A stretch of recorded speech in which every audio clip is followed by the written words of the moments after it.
Okay. Bismillahir Rahmanir Rahim. Welcome to everyone. We are privileged today to engage in a discussion with Brother Ali Imran, the principal of Al-Haadi School in Toronto. Brother Ali Imran has spent 10 years in Qom studying under the guidance of renowned scholars, gaining profound insights into Islamic teachings and values. In addition to his scholarly achievements, he is currently pursuing a master's degree in education, blending traditional Islamic knowledge with contemporary educational expertise. His unique perspective and dedication to the development of young minds make him a valuable contributor to our dialogue today, inshallah. And over to you, Brother Ali Imran. Thank you, Sister Iram, for the introduction. أعوذ بالله من الشيطان الرجيم بسم الله الرحمن الرحيم الحمد والثناء لله رب العالمين بارئ الخلائق أجمعين الذي لا يبلغ مدحته القائلون ولا يحصي نعماءه العادون ولا يؤدي حقه المجتهدون ثم الصلاة والسلام على سيدنا ونبينا محمد وآله الطاهرين اللهم صل على محمد Muhammad wa ali وآل Muhammad محمد. wa ajal faraj. Assalamu alaikum, dear brothers and sisters. Wa alaikum Uh, assalam. Thank you first and foremost for having me, inviting me for this program for the community in Winnipeg. I've not visited Winnipeg, but inshallah, maybe in the near future, I'll get a chance to visit you guys as well. But I mean, I don't know. After telling me it's minus 22, I'm double-minded about that now. Don't get discouraged. The Yeah. weather becomes better as well. Inshallah, inshallah. So, anyways, the topic that we chose for this session is basically kind of looking back at the two very important concepts of Taleem and Tarbiyah in Islam. As all of Taleem and Tarbiyah is something that is part and parcel of our heritage, of our religion, of our even our culture, and it is something that we all know about, and we are kind of proud of the fact that in our religion we have these two concepts that ensure the continuity and the progress of our children, of our community, and so on and so forth. But on the other hand, we also realize that in the contemporary world, in the modern world that we are living in, unfortunately, the Muslim communities and the general Islamic civilization, the way it used to exist in the past, it no longer exists. And therefore, it kind of creates a question for us that, if we are the sort of possessors of this idea of ta'lim and tarbiyah, then how come we are not that strong anymore? Or how come, in terms of the knowledge, in terms of the different sciences and the academic disciplines, how come we are not in the forefront anymore? And why are we so behind in many different aspects and in many different departments? So that's why the topic, actually, the topic of the seminar today is, I called it revitalizing Talim and Tarbiyah, right? To revitalize means to kind of give new life and new sort of energy to the concepts of Talim and Tarbiyah. Now, before I go into that, I want to kind of give a little bit brief history. Very, very brief, inshallah. I've done like much lengthier series on this topic, but very briefly, we have to understand this concept of knowledge transmission, right? Because every single society, every single community is always engaging in transmitting the knowledge and the practice and the culture and the values onto their next generation. Every society does the same thing, right? It's not like just the Muslims do it. No, every society is continuously in this process of transmission of knowledge. And this is kind of the main point over here, which is very important for us to kind of understand. So when we go back into history, we look at the time of the Holy Prophet sallallahu alaihi wasallam, or the time of the Imams alayhi salam, and we want to see, okay, how did Muslims gain knowledge at that time, and how did they ensure that that knowledge passed on to their children? What were some of the methods that they would use? So when you look at the history, you realize that, they didn't have schools like the way we have schools today. It's not like kids were going to school, 8 o'clock to 3 o'clock and spending, 6 periods and 7 periods in class. And none of that was happening, right? Kids would just go to the local masjid and learn basic Arabic, basic reading, basic writing. The Quran was important, and that's it. Actually, they would just learn basic literacy, and then they would come back. And remember, because majority of the humans live in rural areas, so once they have gotten their basic literacy, then that's it. Then they go and they work. If they are boys, they will work, with their families, with their parents. If they are girls, by the time they are teenagers, they're going to get married. There's nothing else to do. It's not like there's like some concept of further education and higher education. No, you get married. Boys would get married very young as well, and so on. So that was the idea. But if you were in the city, and in the city you also had, let's say you had money, then your children would actually extend their study a little bit longer, right? So they might go study, let's say, till their mid teenage years. And what they would study is further, more Arabic grammar, or tafsir or hadith or whatever, these subjects. And if you are from a family that is going to, or they want their children to really gain even more specialist knowledge, then at that point, you kind of send them away to these institutes, right? The madrasas, basically the higher madrasas that were run by the state. Generally, they were state funded, or they were funded by the waqf. People would do waqf of endowments, and that's how they will sort of financially survive. And then at that point, you would have people becoming specialists, like, Ibn Sina or whoever. These people, they went and they spent a lot of their time. Okay, so from that population, a small population goes and gets the basic literacy, and they come back and they go to work, right? Then you have a sort of middle population that kind of gets a little bit more knowledge, right? But then they also come back and then they go back to work, like their life moves on, they're working. And then you have the select few, which is the minority, that will go and become specialists in the religion. Or it doesn't just have to be religion, it can be other disciplines as well, like the science or medicine or geography or whatever, all the different fields that they used to have. Astronomy was a big field, right? Medicine.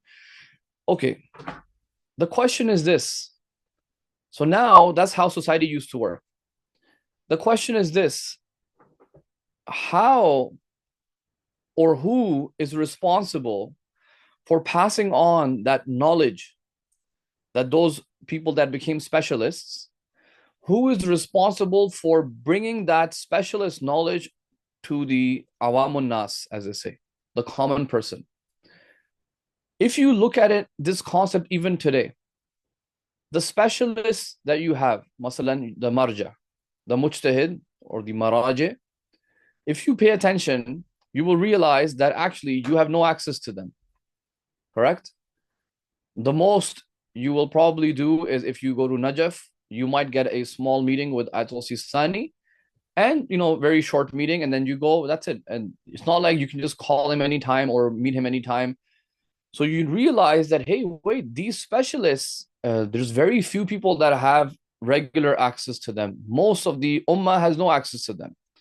So back in the old days, it was the same thing. So if Sheikh Mufid or Sheikh Saduq and these big ulama, it is not like everybody has access to them. No, they are in their circle and they have their research, they have their expertise, and their work is actually scholarship. That's what they do for a living. Like, that's how they live. Okay, so then clearly they are not the ones who are going to come on the mimbar, or they're going to be like teaching classes, and they're not going to be the ones doing that because they don't have time. They are 100% focused on the research. Okay, so what ends up happening is you have a class of people, which is the ulama class. By ulama, I mean like the specialists, the maraji. But then you had a second class of people that was created in society, and they were called the wa'iz or the wa'ad. Wa'az is anyone who gives the maw'idha. Maw'idha is like preaching, good advice, admonition. Or you can call them, for example, muballighin. Okay, muballigh. And this was a segment of society that had exposure to the books and the research of the ulama. They had exposure to that group of people. They had maybe they would even meet them and they would learn from them and they could read their books, but they were not specialists. It's not like they were doing their own ijtihad. No, they were not doing their ijtihad, but they had access to these ulama and they understand their concepts. But their job was to preach. So they would go and they would preach and teach the people in society, in community, in the local madrasas. They were the ones responsible for connecting the ulama with the masses. It was their job. But you also had a third category of people. The third category of people were called the qussas. Qussas is from qissa, storytellers. And believe it or not, the in the Islamic civilization, this was a very big category of people. So you had the wa'ad and you had the qussas. The qussas, sometimes they were very good storytellers, because most humans, we love stories, and in fact, stories are very powerful, and that's why we see the Quran uses many, many, many stories, right? In fact, Allah subhanahu wa ta'ala says in Surah Yusuf that I'm going to give you the best story. I'm going to tell you the best story, right? The ahsan is like the best. So Allah subhanahu wa ta'ala has used many stories. Why? Because it is actually a human phenomenon. We love to hear stories, and there are morals in the stories. There's a lot of messages in the stories, and you can contain the stories in a very brief way, and what a lot of depth can be packed into it. So stories are not bad. Nothing wrong with stories. It's very good.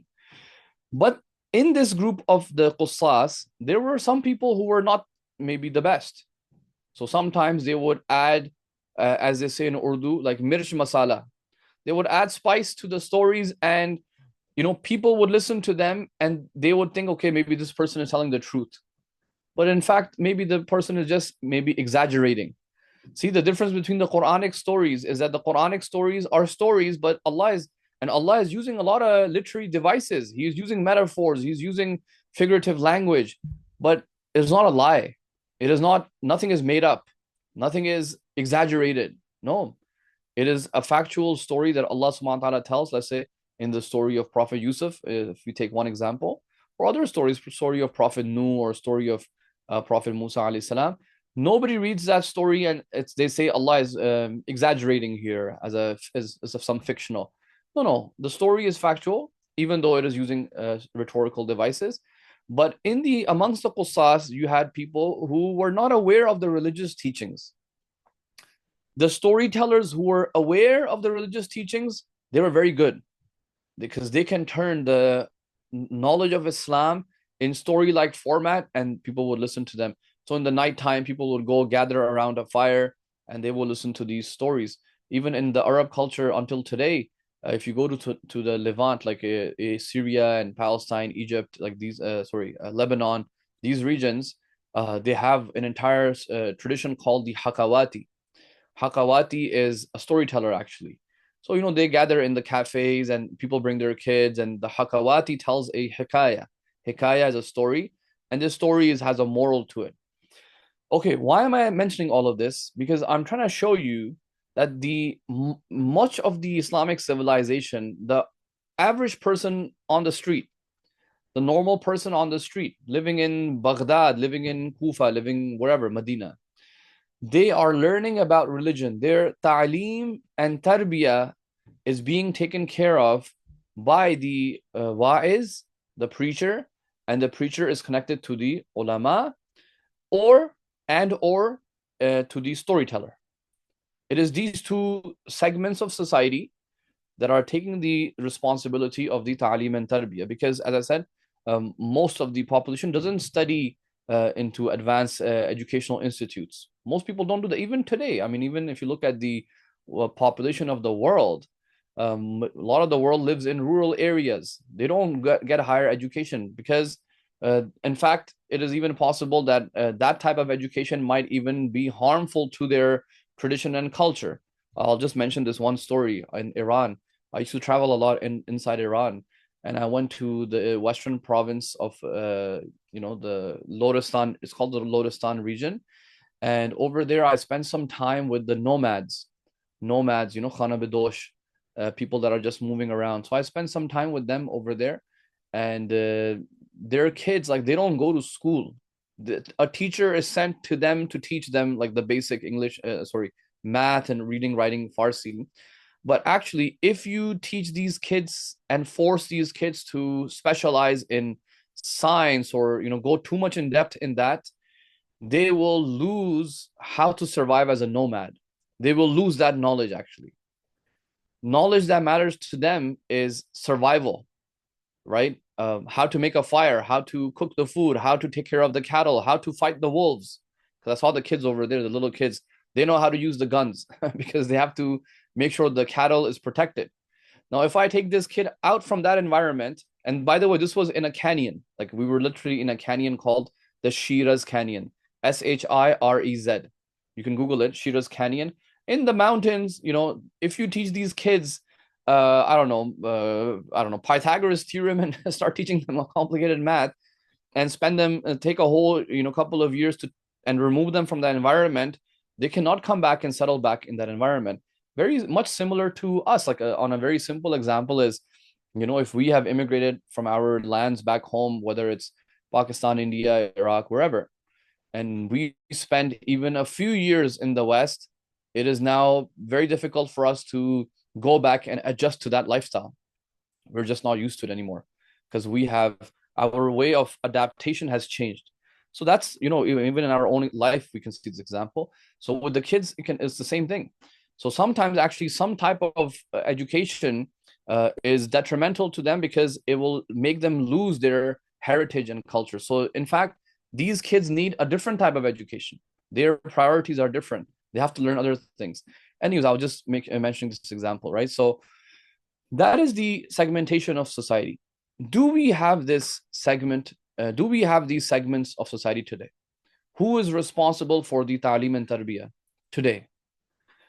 Because when the modern West and the colonizers, when they came to the Muslim countries, in India, they came in Iraq and all these places. They had schooling systems, obviously. In India, well known. India had a very well known education system, or Iran had a good system, and the other countries, Ottoman Empire. The British came, they changed a lot of the curriculum. They changed the curriculum in the madrasa system. They changed the curriculum in the schooling systems, right?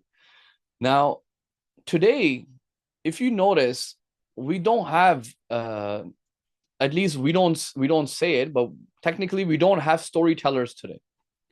Correct? Even though what has happened is that the preachers, the people who are connected to the ulama, they have to end up doing the job of the storytellers also. Okay, they have to end up doing the job of the storytellers. Why? Because humans, as I said, they need stories. There's no way that a human society will operate without a story. Humans need stories. But in the past, the preachers wouldn't do that. So there was a clear distinction that the storyteller tells the story, the preacher does the preaching, they're connected to the ulama. Now, what has happened is this segment of storytellers is now gone. Like we don't. There's a whole history of why that happened as well. But you have now preachers who also have to do the job of the storyteller. So basically, you have two segments left, at least in the religious field, right? You have the segment of the scholars, who are your mujtahideen, your ulama, your specialists, your researchers, and they are in their institutes and they are doing the research. And then you have the preachers who go and they learn from, they read their books, they read the books of the specialists, and they have some knowledge of Islam. But the way of transmitting the knowledge is generally very limited to, let's say, the mimbar. On the mimbar, you have to do preaching and storytelling at the same time, because that is what the majority of the humans want. And that's actually what they come for. Humans, the psyche is like that, right? They're not just here to just hear preaching all the time.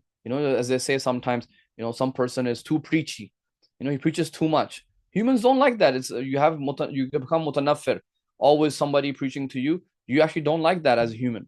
So you want some storytelling as well. Now, what happens is, unfortunately, that uh, this sometimes dilutes the real messages that the ulama are preaching or teaching. Sometimes it dilutes it, and it can open up room to corruption. It can open up room to exaggeration. It can open up room for more lying, because that's what storytelling entails, right? The more crafty your story is, the more entertaining it's going to be, the more beneficial in the mind of the audience is going to be. So it creates a lot of these problems. Now, guys, all of what I have discussed so far happened in the East. Everything that I just spoke about until now. This knowledge transmission, Islamic civilization, and the storyteller and the preacher has to now also do storytelling. Everything that I've spoken about has happened in the East. We came to the West now. We've come to the West, and we have to start from scratch, right? We started from scratch, basically. If you went to, I don't know, Winnipeg or any other city in the West, you kind of started from scratch because you had absolutely nothing here. There's no masjid, there's no center, there's nothing.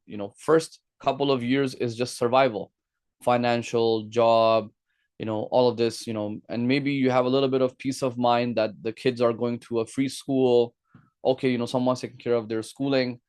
But, eventually you realize that, okay, we have a center now. But the thing is, the centers generally are fulfilling the needs of the parents primarily, most of the centers, right? Because the elders who immigrated, they made these centers to fulfill a certain need that they were doing back home. So, masalan, if it was Juma namaz, or if it was Muharram majlis, or it was some event, some gatherings that would happen back home, and then they will listen to these preachers and the storytellers. So they come and they say, well, this is what we have to do here as well. So when you do that, then you actually bring the same culture here, right? So you bring the same culture, you bring the same storytellers, you bring the same preachers, and you are paying them, and you are bringing them and flying them in and all of that stuff. So actually, you created the same model over here. But you didn't realize one thing. What you didn't realize is that just like there is a story to the Eastern civilization, there is a counter story in the Western civilization. And this is where the big identity crisis happens. Just like you have to study the East, your own country's history, you have to understand how the British came, and you must learn this as a Muslim. Depending on which nation you're from in the East, you must know about your heritage, 100%. But when you come to a new land, you must also understand their history. They themselves have their own history of the last 300-400 years. And they have some very interesting history. They have a very interesting philosophy. They have a very interesting ideology. And they also went through up and down and all of that stuff. So now you've brought yourself here, and you've brought your children, and you've brought your kids. The question is, how is Taleem and Tarbiyah supposed to look like in this part of the world? Is it enough for me to rely on the way I was doing it back home, where, okay, more or less the community is, okay, Muslim, right? The values can be transmitted very easily. Okay, I have the opportunity to take them to the Muharram or Ramadan lecture, or this lecture or that lecture. I have the privilege to do that. I have the time and privilege. Because at the end of the day, when my kids go to school, they're not learning things which are contrary to the worldview that I'm teaching at home. No, the worldview outside is the same worldview that they're learning in the school, same worldview in the madrasa, same worldview in the masjid, meaning that there are Muslims. When you're coming over here, at the home, you are at least trying to teach a certain worldview, right? And by the way, you as a parent also have to realize, which category are you from? Are you from the ulama class? Are you from the preachers? Are you from the storytellers? Or in fact, you are none of them. You might be none of them. So that means you have no knowledge of Islam. Your knowledge is very basic. Okay, that's another problem. You create another problem. That means you need someone to come and help you with this. So what ends up happening is now you are trying to upbring your kids.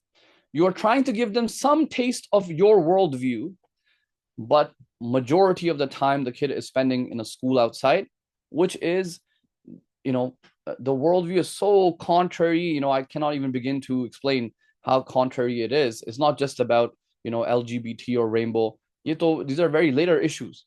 The secular ideology is too ingrained, right? So the whole day they're growing up in that environment. The language is changed.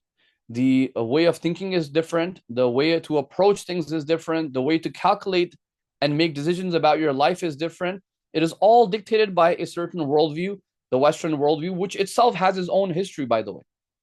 Okay, has its own history.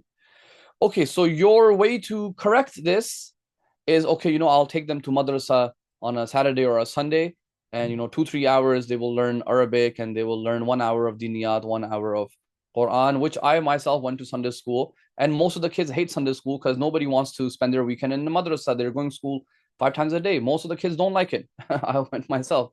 We didn't like to go. It was more of like, okay, we're gonna meet our friends. That was the only incentive. But it is what it is. So we think that this injection is going to help them. This quick Sunday school injection is going to help them. And then we realize actually none of this is working. None of this is working. And then for some families, it gets too late. By the time the kid hits high school and they get a little bit of autonomy and independence, then the parents start saying, hey, but I brought my kid to the masjid, every Thursday night I was bringing them. Every Shabbat Jummah I was bringing my kid, or every Muharram Majlis they were attending with me. And this is where the problems begin. And the parents, they don't understand that, hey, it's too late. It's too late. What you were focusing on primarily was the ta'aleem aspect. Ta'aleem, guys, is the facts being transferred to the children.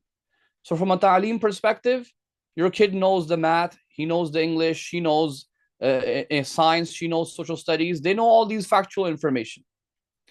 What you missed out on was the tarbiyah aspect, which is what they call transformational. In education, there are two terms. If you learn these two terms, it's very important: transmission and transformative. Transmissive is anytime you have some information, you want to teach it to the kid. Okay, the way many of us were taught back home. Okay, where a teacher comes on the blackboard, she writes this equation, you write it, you memorize it. That's transmissive. They have transmitted the information to me. Transformative is when you actually do the ethical building of the student, right? And that is where basically we have a big gap on. And if you look at the ayat of the Quran, Allah subhanahu wa ta'ala, even with respect to the Holy Prophet sallallahu alaihi wasallam, he says, وَيُعَلِّمُهُمُ الْكِتَابَ وَالْحِكْمَةِ وَيُزَكِّيهِمْ. Okay, that Allah subhanahu wa ta'ala is sending the Prophet to you guys to do ta'aleem of the kitab and hikmah. Okay, this is just information that will be passed on to you, but also وَيُزَكِّيهِمْ. Okay, وَيُزَكِّيهِمْ وَيُعَلِّمُهُ الْكِتَابَ وَالْحِكْمَةِ. And to do tazkiyah. Tazkiyah, brothers and sisters, is the tarbiyah that I'm talking about, is the actual transformation of the person. When we studied philosophy in the first Bidayatul Hikmah of Allama Tabatabai, the teacher said in the first day that philosophy is useless if it does not do sayruratun nafs. Because philosophy is very dry and rational. You're thinking about this concept and that concept and what is existence and all of that. So it's a very transmissive thing. Allama Tabatabai is saying wujud is this, existence means this, and this concept means this. But the reality of philosophy, according to this teacher, was sayruratun nafs.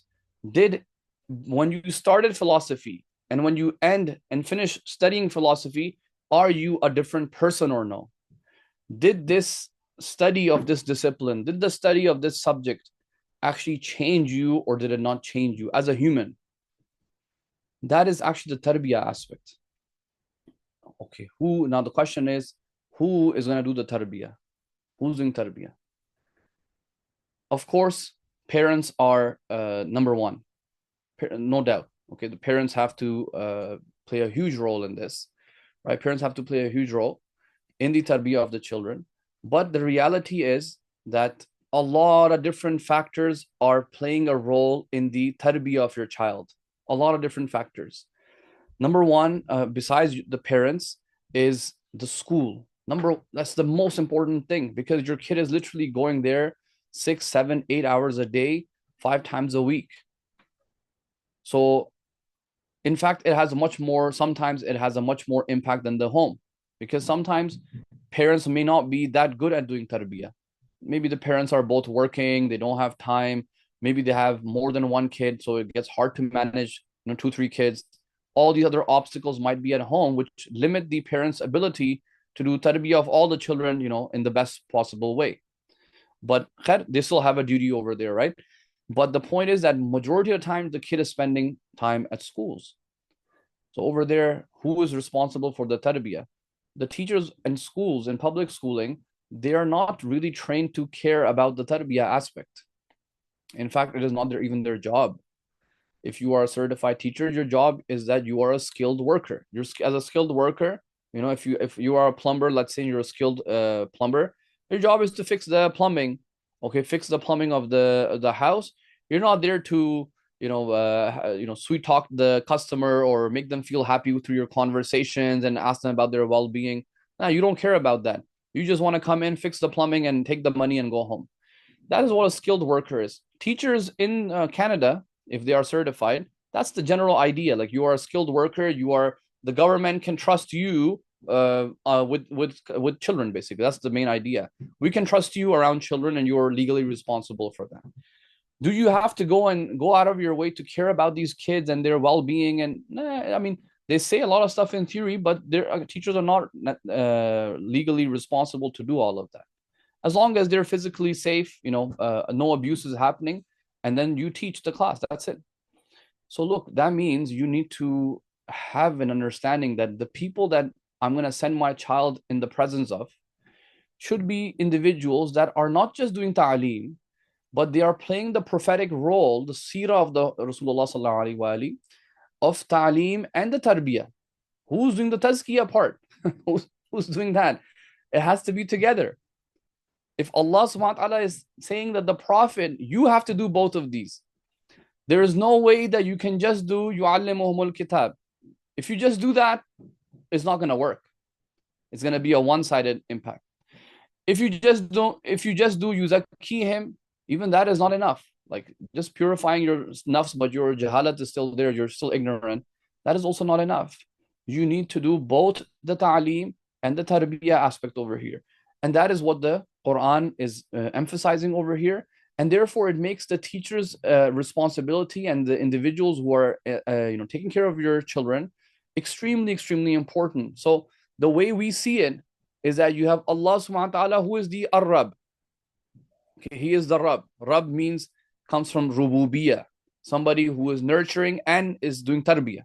The tarbiyah comes from actually the root word of Rab. Okay, so Allah subhanahu wa ta'ala is the Rab. He is the ultimate caretaker. He knows what to do and what laws He needs to give you in order for you to reach your potential. After Allah subhanahu wa ta'ala are linked, the divine leaders are linked to Allah subhanahu wa ta'ala. The Prophet and the Imams, they are linked. They're also murabbis. They are murabbis. Now, for us, after the Holy Prophet and the Imams, the educators, the teachers, anyone taking responsibility of teaching and educating, they are, from our worldview, our perspective, they are doing the role of the Anbiya. The Prophet's role was ta'aleem and tarbiyah. Allah is Rabbul Alameen. These people who are taking the responsibility of ta'aleem and tarbiyah are those individuals who are religious people. It is impossible, brothers and sisters, to have a teacher, a religious, to have a non-Muslim teacher, for example, or a teacher that is not believing in your faith, and expect tarbiyah from them. It is actually not possible. Philosophically, it is not possible, because they say there's a principle that all of you should learn this principle. It is they say in Arabic, فَاقِدُ الشَّيْء لَا يُعْطِي. فَاقِدُ الشَّيْء لَا يُعْطِي. For example, if I don't have $5, okay, if I'm faqid of that thing, I don't have $5, there is no way that I can give you $5. Okay, it is impossible, right? If I don't possess it, I cannot give it. If you do not possess the faith and the tarbiyah yourself, if you yourself have not gone through that tarbiyah, it is impossible for you to pass it on to anybody else. It is philosophically and rationally impossible to do. So this idea that, hey, belief doesn't matter. And in fact, I will tell you another example. Sometimes we say that, why does it matter if, the teacher or the principal or whoever teacher, a non-Muslim teacher, it's okay for a non-teacher to be a non-Muslim because, why does religion matter in math? Okay, why does religion or faith or belief matter in science or English? This is a very good question. But this question automatically, it shows you the colonial mindset. It shows you that you have separated the ta'aleem from the tarbiyah. If you believe they both go together, then no, this question, it makes sense that no, even the math teacher should be Muslim. Even the English teacher should be Muslim. By Muslim, I mean someone who has the faith in God. Okay, I'm not saying it has to be like the most religious person on the planet. No, no. The belief system and the value system should be the same. But because we don't believe, we believe that, okay, tarbiyah is not important.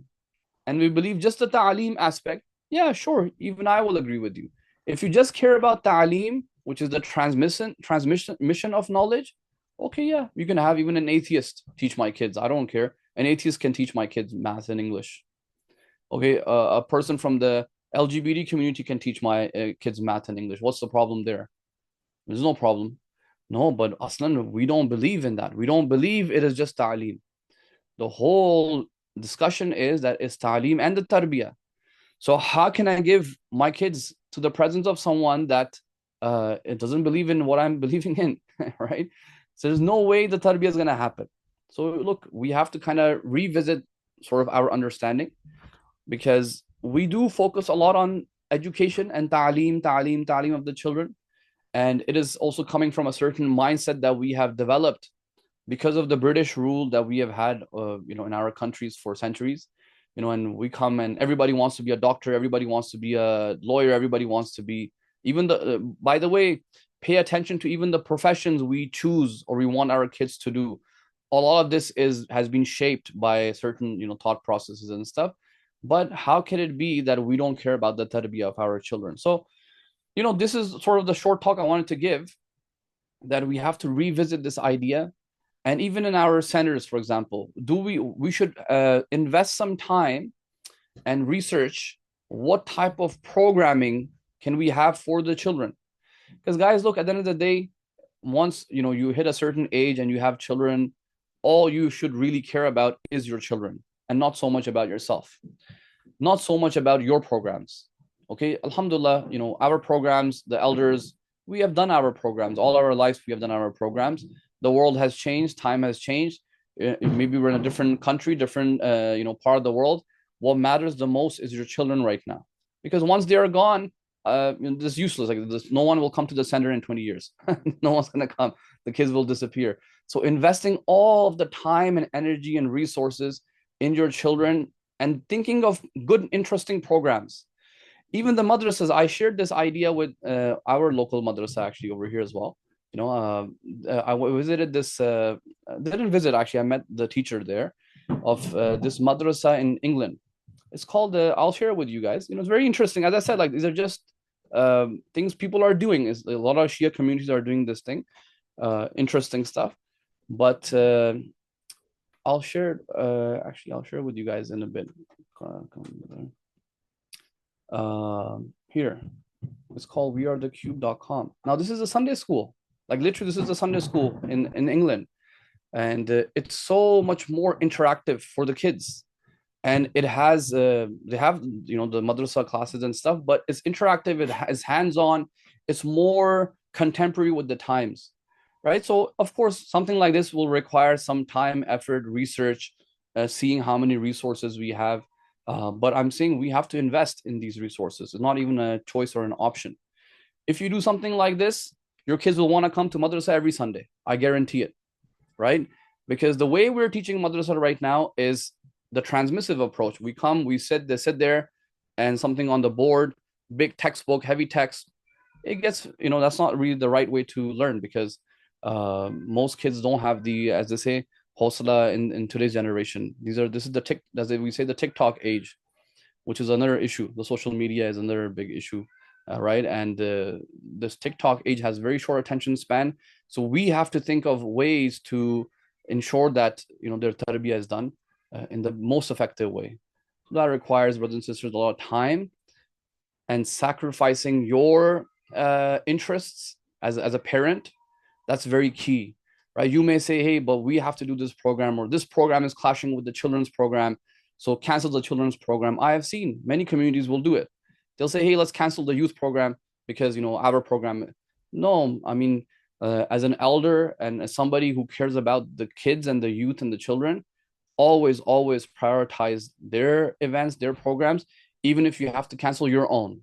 This is my advice to brothers and sisters and all the sort of community leaders and anybody is there. And alhamdulillah, there are some very good examples of some very good and effective Shia communities I'm talking about that are doing these type of initiatives. And alhamdulillah, so far they have been very, very successful. So I just wanted to shed some light, some maybe food for thought, just for everybody to think about. This is a very lengthy discussion. I tried to summarize some points, high-level points for all of you. But khair, I hope it was, inshallah, beneficial for all of you. Sallu ala Muhammad wa ali Muhammad. Allahumma salli ala Allahumma salli ala Muhammad Muhammad wa wa ali ali Muhammad. Muhammad. Thank you so much, Brother Ali Imran, for an insightful, I'll call it your talk and a short lecture. A lot of, things got cleared, and you were very much right that what happened in the past is definitely, we were not that much aware as a community, but alhamdulillah, as we progress forward, people like you will take advantage of that. I would like to invite all the participants. If you want to ask any question, you can type it or unmute yourself and raise your hand. So one by one, we can, go with the questions.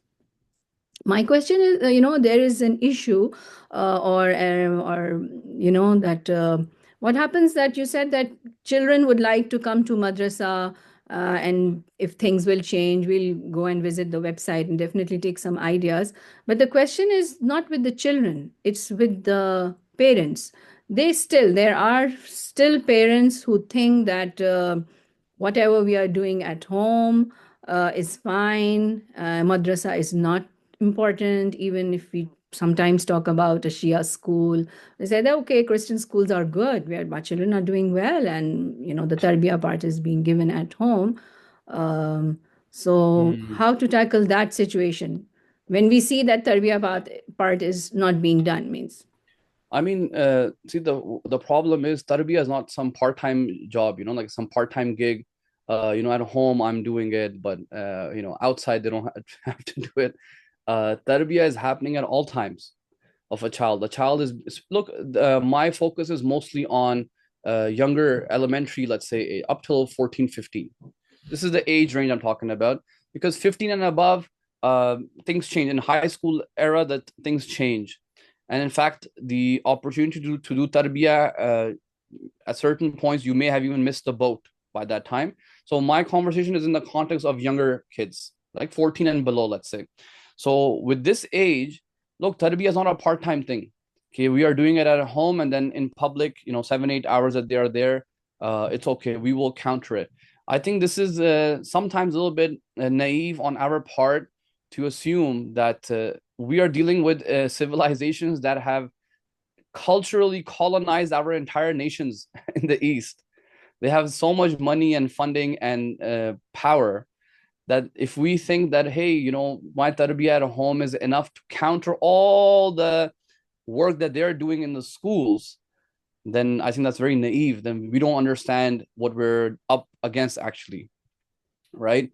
But the moment, I feel that at the moment parents can get a little bit aware of how much cultural encroachment happens in public schools, for example, or anywhere, they will realize that, oh, wow, the tarbiyah at home is definitely not enough.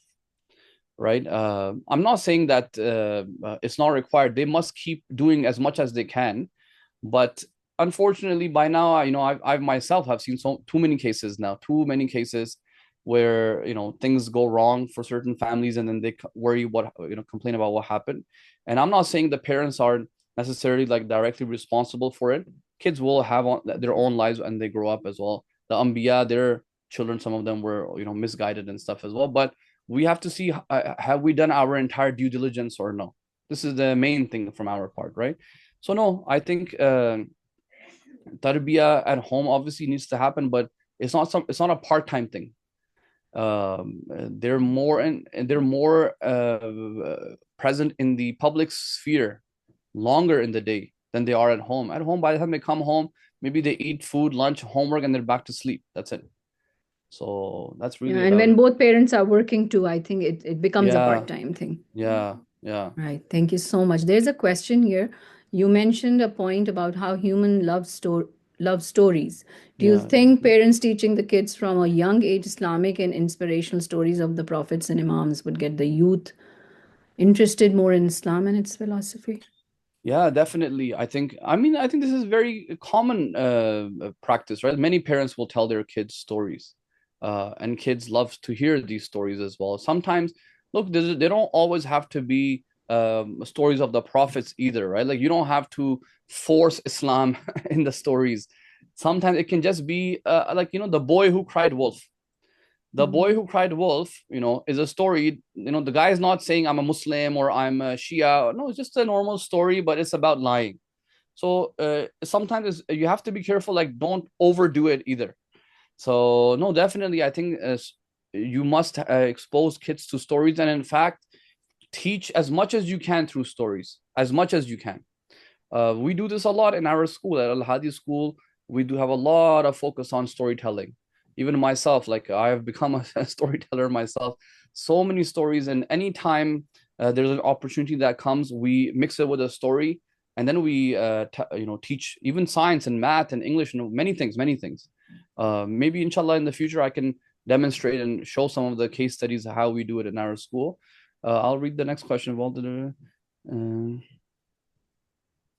It has opened my. Oh, sorry, this is not a question. Thank you, brother. So in the Yeah. meanwhile, I'd ask you a question. Assalamu Hmm. alaikum, Well, Sayyid Imran. Oh, yes. Alaikum salam, sister. Shukr, Alhamdulillah, mashallah, mashallah. It was a very well hooked, very well, the flow of ideas and the way you kept us engaged all throughout, and the way step by step you brought us to the main topic was really, really, really inspiring. Thank you. And I totally agree with you about Taaleem and Tarbiyah, both things. And I also agree that, it has never been an easier task for parents in any era. But nowadays, it has become far more challenging, especially for the parents who are living in the West, right? So now, to cut the long discussion short, I'll directly come on to the point, Yeah. Sorry, I'm and just that opening is, up. Sorry, I just opened up this window as well. You yeah, can sure. continue. Yeah, yeah, yeah, yeah. So the thing is, what I want to ask from you is that in Canada, many of the Shia visionaries have started with their Shia school, keeping the expected hazards of this Western culture to keep their children safe. They have taken initiative, and they started Shia schools, and Alhamdulillah, they are doing their work and they are growing.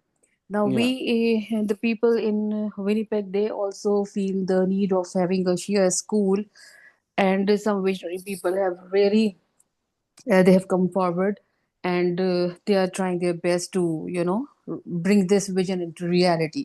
Now yeah. my question is that everybody cannot be a teacher, right? Teaching is a Hmm. specific skill. Everybody cannot teach. There will be Yeah, few people in the community who will come and serve as teachers. yeah. Now what about other community members? What role they can play in order to set up and establish a school, Hmm. even if they are not directly related with teaching profession, or how we can persuade them to come forward and offer their helps in any area, which, like, you have experience of having a school, and you have Yeah, visited and you have met many people around the world. So what kind of possible challenges which might arise, and how can other community members Hmm. help us, or how can we persuade them to come forward and start putting their part? Yeah. So look, a school is a very complex organization, right? And teaching is like just one aspect of it. Like the teacher, sorry, the teacher and the students are one aspect of it, but really it is modern day schools that we are sort of working with are very complex organizations that have many different angles and sort of departments, right? You have the financial aspect, you have the accounting, HR, administrative. Now you have counseling that is required in it. Now there's a lot of stuff about tech, and AI is now coming. I just recently took a course on AI and education. Like it's very important to kind of stay on top of these things. Um, so actually, there's a lot of different things where people who are not the teachers can help and contribute in. There's actually many things, but I think what I feel generally in our communities, the problem is most people just actually don't understand what a school is, right? I think most people have this idea, okay, we got a building and we got teachers, and what is the curriculum of this school? Like, what books are they teaching? So, and that's I kind of experienced that myself as well, and this is because we are dealing with I mean, myself also, I'm dealing with mostly Indian Pakistani community, right? So I myself, I grew up in Middle East, but I went to 1 2 years I went to Pakistani embassy school as well. So because the model of education in those countries is like that, they think शायद यही होता है school, like this is this is all it is. Whereas you realize there's a lot of other behind the scenes stuff that is happening. Even like something as simple as having a janitor in the school, right? The cleaner, the janitor. Imagine you have a school with 200 kids. You think that place is gonna stay clean? Like, no, you need full-time support from there. So Brother Imran, the question was, sister was asking that, some people might think that if you have found the teachers and like a principal of a school, then the rest of the community people, they don't have to get involved in helping or supporting the school, because school is just teachers and a principal. But I'm saying no. There's a lot, many more people can help. People with IT backgrounds can help. People with counseling backgrounds can help. Psychology background, we need their help. People with administrative skills is very key. People with just business experience, because when you set up a school, it's a corporation. What type of corporation is it? The legal aspects of it, lawyer, like there's every single profession is actually required to be able to run the school smoothly, and make sure it's legally there, and there's no tax issues and all of that stuff. All that stuff needs to be in place. So yeah, sister, there's a lot of, as I said, I think this information just needs to be available for the community. The community might not know that actually, hey, they need help in IT. My experience has been that the moment I tell people that, hey, your IT skills that you have, I actually need them in school. In our community, people do want to help, right? It's not that they don't want to help. They just might not know that you need help. And if you make it enticing for them that, hey, you're skilled over here, it can come in very handy for us. Inshallah, they will be willing to help out in whatever way that they can, and especially if it's a project like school and their kids and children and communities, kids are in there. People will, inshallah, be supportive of that. By the way, Yeah. what I have on the screen, I just wanted to show you guys quickly, is actually a very famous model by one of these psychologists. It's a very famous framework that is used in psychology, and also in education. It is used about all the different um, sort of factors that are constantly shaping the kid.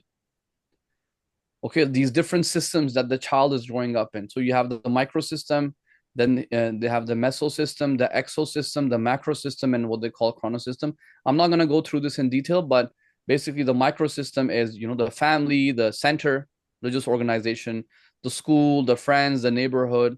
And then the meso system is the interaction between these things in the micro system. So what is the interaction between the family and the religious center and the school? Or what is the relationship between the family and the school? Nowadays, if you send your kids to public school, there's no relationship between the school and the public school. Nobody, they don't even know who you are, and you don't know who they are and what your kid is doing. Most of the times, you don't know what your kids are doing, even in the school, even academically, I'm saying. So this disconnect is also a problem. Then you have the ecosystem, the parents' economic situation, the government agencies and healthcare and so on, and media, all that. So this is actually another a slide from another lecture I gave, one time. So maybe this for like another time, inshallah, I can talk about this. Yeah, thank you so much. There is a question by Imran Rizvi.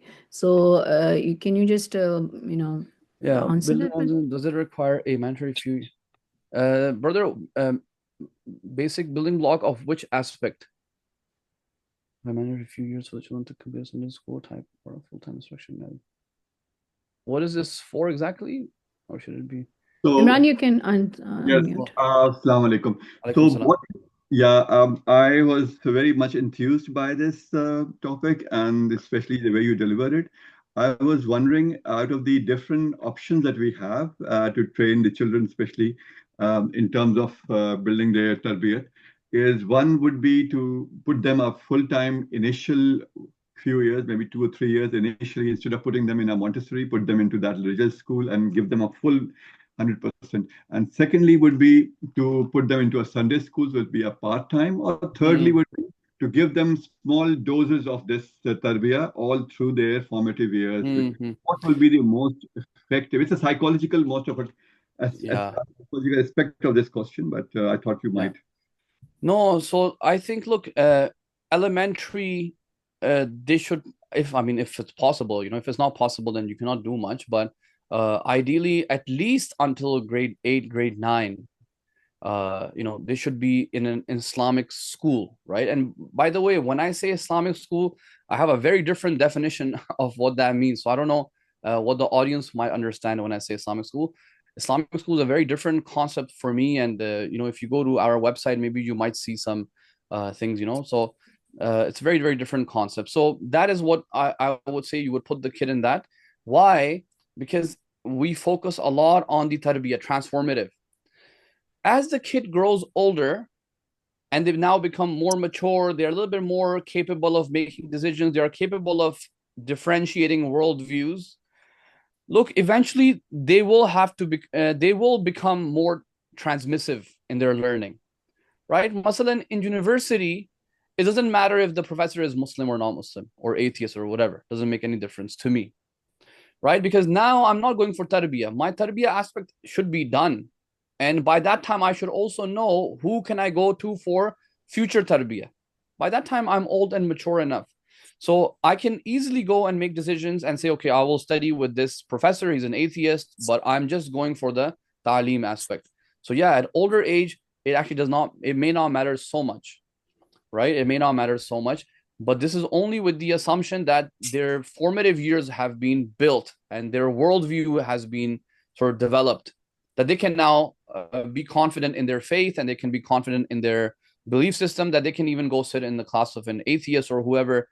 And that aspect of the atheist belief will not impact them. In fact, they should even be strong enough to critique the atheist. That's how it should be.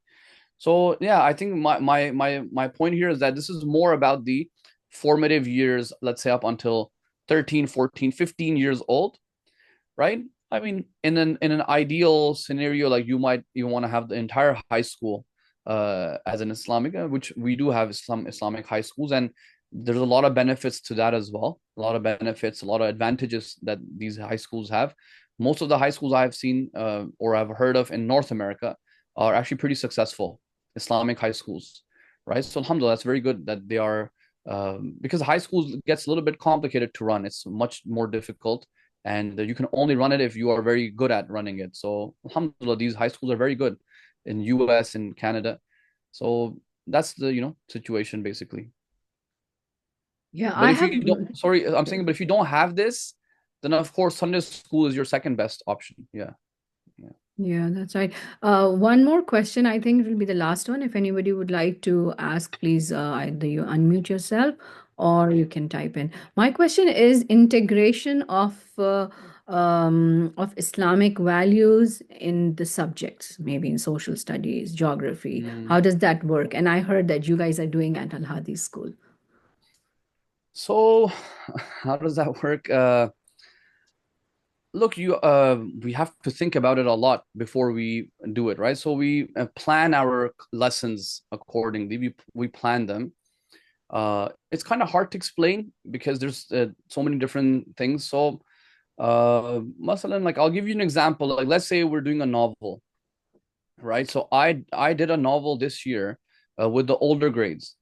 By grade 7 and 8, like we start exposing them to a little bit more content because we do not have a high school, Islamic high school. So I know next year when they go to high school, they will be exposed to a lot of swearing and this and that, all sorts of stuff. So by grade 8, we start preparing them for these kind of things, right? So the book that I did was called The Cellist of Sarajevo. Sarajevo is capital of Bosnia, and cello is like this guitar thing. So in the war of Bosnia in the 1992-93, when the genocide was happening. So this novel is about a guy who lost all of his family. Everybody is dead.